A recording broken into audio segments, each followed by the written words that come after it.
Since the release of the Mevo Core, the good folks at Mevo have been all kinds of busy trying to get some software updates rolled out. Just this week, they announced that their video roll, their Media Playback, video pre-roll, using a video file from your control device, is now in beta form for their Android version of the Mevo Multicam app. Before we dive into the Mevo Multicam app for Android, I do want to let you know that my Amazon storefront is now live. I have assembled some of the best quality equipment that I use in my live streams, some that some of my friends use in their live streams as well, and I have put them together on an Amazon storefront. Obviously, I do earn a commission if you go through my storefront to buy items. It doesn't cost you anything extra. You get the same deals. If the deals that I have in my storefront are Amazon deals of the day, you get the same % off of those items. So let's look at this long-awaited feature from Mevo in the Multicam app. If we tap on the blue plus, we're going to see a new section in the Mevo Pro area for our assets. Now, this is obviously something we're going to have the Mevo Pro subscription to be able to use. It is, as they say, hidden behind a paywall. But for those of us that do have the Mevo Pro subscription and we make use of it all the time, this is a feature that will be added into what's going on there. As we test this out, I would love to be able to show you some really good video pre-roll, some really good footage. So let's break out the drone and let's go fly a little bit.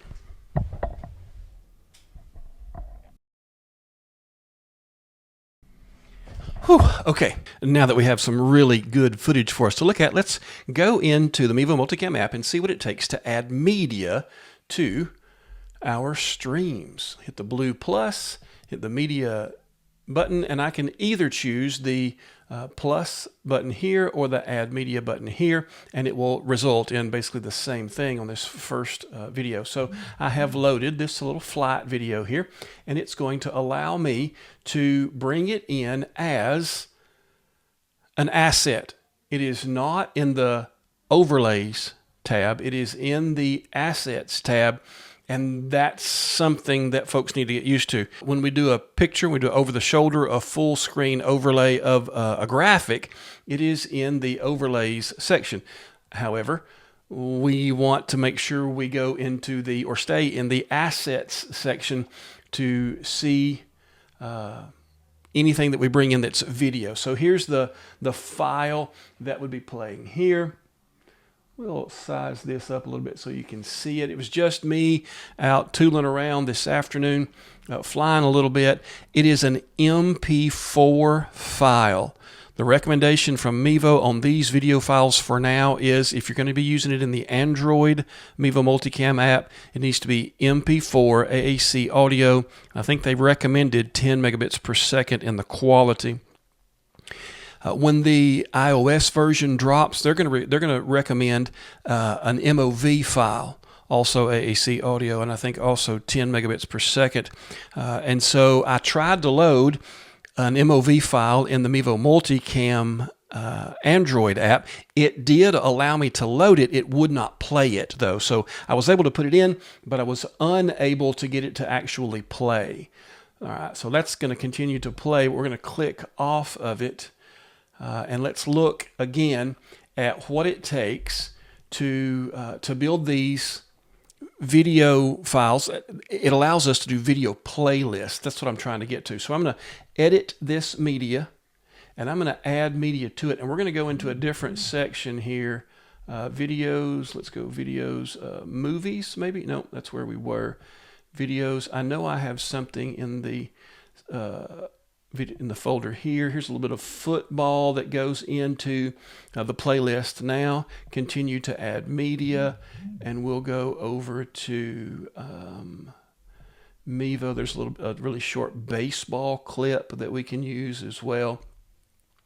Looks a little bit funny whenever I do this, and I'm doing it on video instead of doing it as a screen grab, because it begins to duplicate what it sees as it reports from the camera. So there are 3 video files in a playlist, and when I go back over to it, Now, one thing that I do want you to notice, and I hope you can see it there from, wow, that's a crazy amount of information on the screen there, isn't it? Anyway, this is the playlist. You can title that playlist to be whatever you want it to. You can change that to be anything that you want that playlist to be, and keep them separate in case you have more than one. And then you see that there is a small 3 here. That lets me know there are 3 videos in this playlist. Let's go back into Edit Media one more time, and you can tell it how you want it to act. Just play through them. This button allows me to loop them one time, or just play through them. And so I suppose this would be loop indefinitely. This would be loop once. We'll let it play through. And then we'll put this one back on the screen so we can see what's happening there. It gives you the control here to go to the next video file. If you want to just skip ahead, the total playlist, it says here at the bottom left, is 5 minutes 16 seconds, and I'm at 4:23 of that 5:16. We'll skip ahead to that last little baseball clip, which is only about 3 seconds long. And then you see the action, what happens whenever the playlist ends if you're not looping it. And what happens, the way I have it set now, is it freezes. It just stops. We'll do it again. In case you missed that, we'll skip ahead to that last clip. And when that clip is over, when it gets to the 5:16 of the total playlist, it just stops. It may at some point fade to black. It may at some point go back to your main shot that you've tagged as your main shot. They may give you full control over what it does. But for now, in this initial beta form, it's just going to freeze, so you'll know you'll need to get back off of it, go to a live shot, and then you'll be good to go to continue your live stream.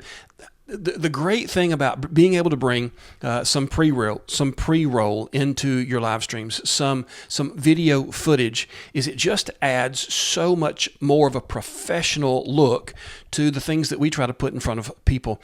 Whenever a batter comes up to bat, if I have a clip or two from previous games, maybe 5, 6, 7, 10 seconds long, I can go over to it. I can have that playing, and maybe even miss the walk-up music because I'm letting their clip of at-bats, pitching performance, defensive plays, whatever it is. If I can pull some short clips and put them in for a pre-roll for their walk-up time, that might be a great way to avoid some copyright strikes.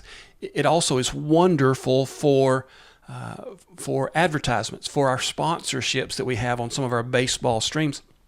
And so I'm able to do, a slideshow exported as a video. That would work great, so that you've got 10 or 12 seconds at a time. You can have that run between innings if you want to. You can actually do commercials.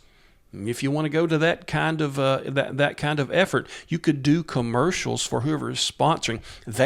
You could take their commercial that they use on social media and save it in the right form, and you could bring it in as you're in between inning kind of information, because it's a pre-roll and it's all contained now on your control device. You don't have to have another device that's running those and bring it in as another source. It is all in on your tablet, your iPad, your iPhone, your smartphone, whatever it is. Information about the beta program is available. They've posted it on their Instagram account. So the information is out. If you'd like to apply to be a part of that beta test group for the Android version of the Mevo Multicam app that is bringing in video playback, then the opportunity is available to you. Is this something that is going to pull the trigger for you, that is going to be what pushes you over the edge to go ahead and get that Mevo Pro subscription? If you don't already have it, is this one of the things that you are waiting for? I'm going to go ahead and be honest with you. The video playback pre-roll feature has been on the coming soon list for Mevo for as long as I can remember, and now they've brought it to us, and it is going to be wonderful. It's going to be very well done.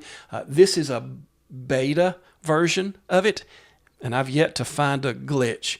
Maybe all the features aren't cooked in yet, but I haven't found it to be glitchy at all. It's doing a fantastic job even in its beta form. So this may be something that adds a lot to every time you get to just press go live.